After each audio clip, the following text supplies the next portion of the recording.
Jet Set Radio. Hey fans, Mike Lee Games here, and right now I have some pretty awesome guests with me. The cast from the Going Nowhere Show. How are y'all doing? We're doing good. Awesome. Good. And you guys might know them as the people who did Real Life Jet Set Radio. And if you haven't seen it, I'm going to have the link in the description of this video. So yeah, let's go ahead and get started. I'm going to pick Beat because the guy who played Beat was epic. So as a tribute to him, picking Beat. So like, what inspired you guys to do that video of epicness? Well, we had previously done a real life Dead Island video and it got a lot of views. So I figured real life Jet Set Radio would be an easy thing to put in real life that nobody's ever done before. Like, there's one video on YouTube of like some kid doing like a really poor version of Jet Set Radio. But aside from that, that's the only thing that's been online. So I figured the Sega community would appreciate it. We also wanted to take advantage of Chris's looks. He does look exactly like Beat. Yeah, that was the main thing that stood out to me. It's like if they ever decide to make a Jet Set Radio movie, you could have Chris easily play Beat. What's great is like we had previously done a real life Bleach film, but everybody hated on Chris looking like Ichigo. I thought he looked just like Ichigo, but I guess just because he has American eyes, everybody really like trashed him. And the great thing is Beat is clearly supposed to be Japanese, but since he has goggles on, that makes it okay for Chris to be Beat. Yeah. And in a way, I can kind of see what they're saying, but because I saw this one video where it had like a real life Tekken type thing, and a lot of times they have these Americans playing these Tekken characters, which are most of them are all Asian, and you can it's kind of weird to see American versions of them, even though they do look like them, but it's just, I don't know. Race bending. It's just a thing. Unfortunately, we're not Asian. We're working on it, though. Yeah, we're trying. We're working on it. One day you'll be Asian. Just keep working at it, and Then we'll play Tekken characters. that would be... Once we hit that Asian spot. And I just got hit by a bus. That's just great. Is that your first time like really playing through Jet Set Radio? Yeah, the entire thing. I have it on Dreamcast. I got pretty far on it, but I never actually completed it. So this would be my first playthrough all the way through. I've actually never beaten it myself. Uh-oh. Yeah. The video's a fraud. Shenanigans. That kind of makes me feel like maybe this game will be too difficult for me to beat. I've actually only had the demo on Dreamcast, so that's as far as I've been. Yeah, I never grew up playing the game, but later on in life, when I finally had the money to get it, when I got my own job and I was able to just do whatever I wanted, one of the very first things I did was I bought a Dreamcast back and I got Power Stone and Jet Set Radio. I think just like the visuals and the vibe of like the video game like made it stand out like even more than I guess the actual like gameplay. Yeah, because this is pretty much the first time so shaded graphics have ever been in a video game. Actually. So every time like a game mimicked it or used the same graphic style, I would always refer to it as the game that looks like Jet Set Radio. Well, the Wind Waker. By that time, there were a few more games out that were cel shaded, and at that time I was used to it, and I forgot that Jet Set Radio was the first game to do it. And now I just call them cel shaded graphics, because a lot of games are doing it now. I'm like going backwards down a hill. That's pretty dangerous.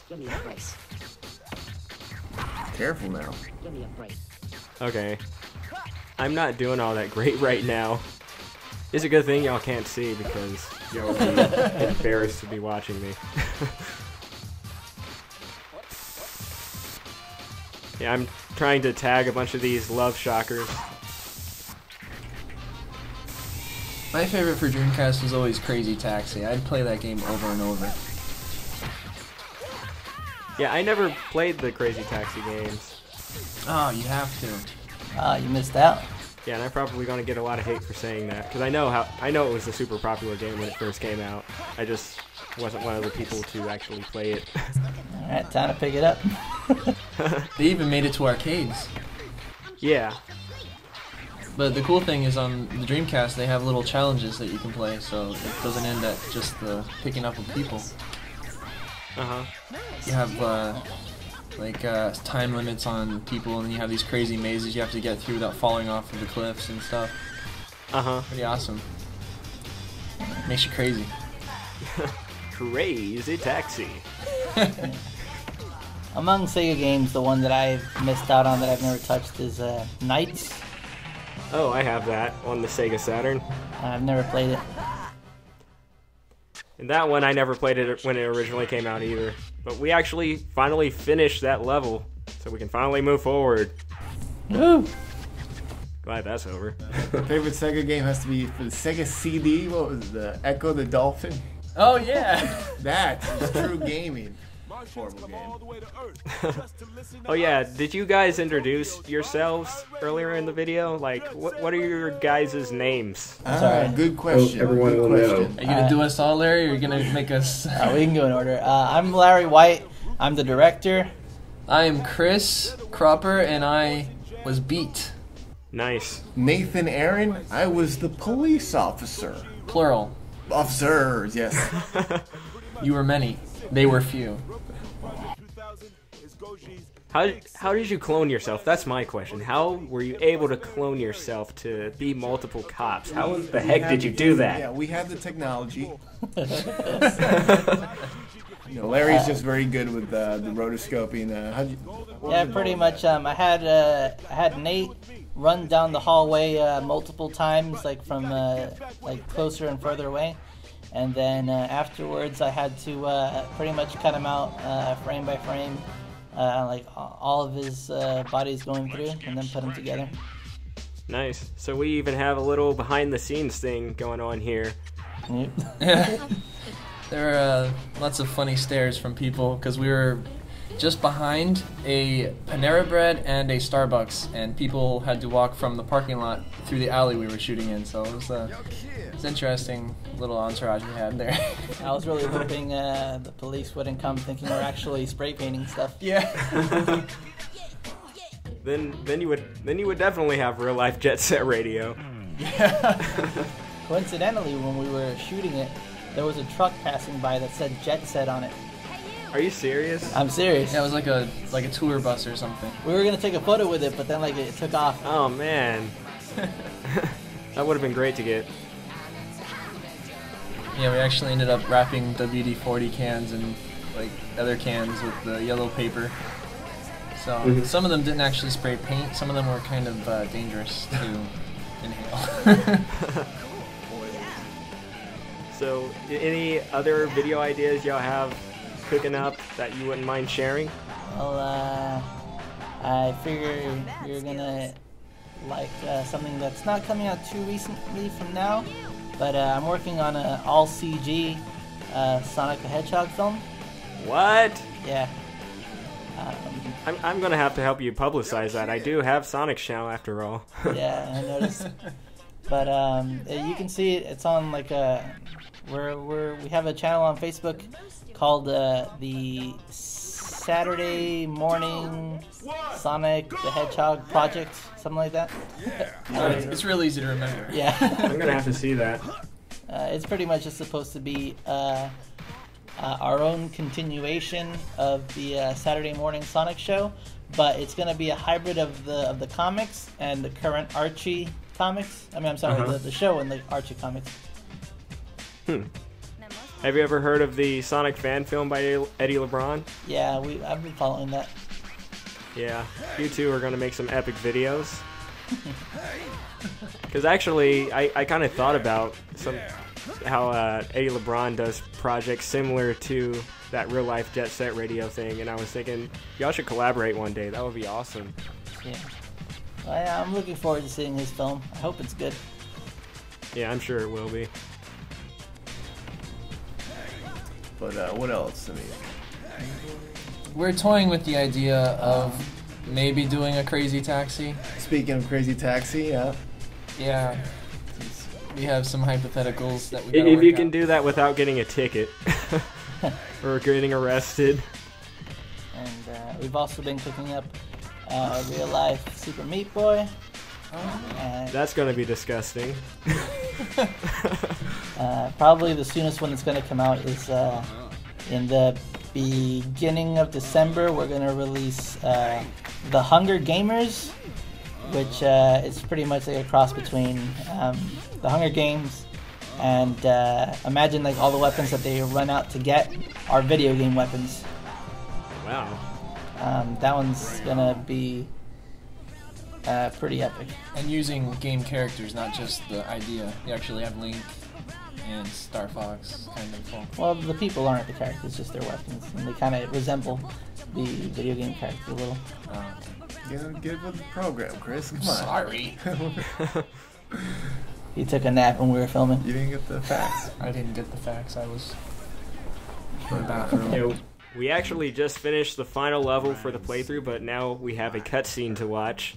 But so y'all having a good time right now? Y'all doing good? Y'all need some coffee or water or anything? No, I'm hungry. Some coffee. Yeah. I'll watch him drink coffee. Maybe I can like send you a picture of coffee if that helps. I don't think it does. No. So, fun fact about the Real Life Jet Set Radio is we originally made it for Machinima because we're partnered with them.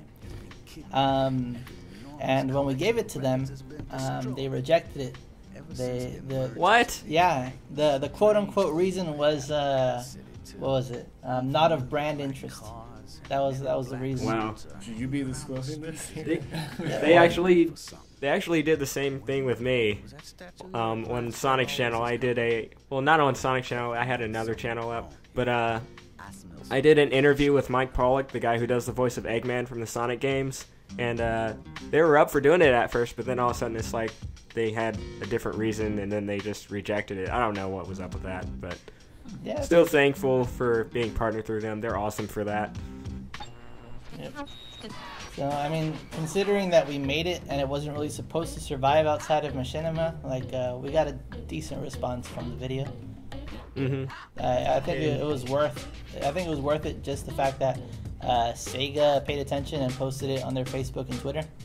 Yeah, definitely. And I saw it before I saw that they posted it. But alright, thank you guys very much for joining. Y'all are awesome for that. Yeah, thanks for having us. No problem. So yeah, this is about the end of this segment of the playthrough, and if you guys want to see more playthroughs, be sure to subscribe and also click the annotation to watch their real life Jet Set Radio video, because it's pretty awesome. And I know I said the word awesome a lot, but there's a lot of things that are awesome. So check them out. Like these guys, they're awesome. So subscribe to their channel and subscribe to Mike Lee Games. This is Michael Hunter, and I'll see you guys next time. Yeah! Nice.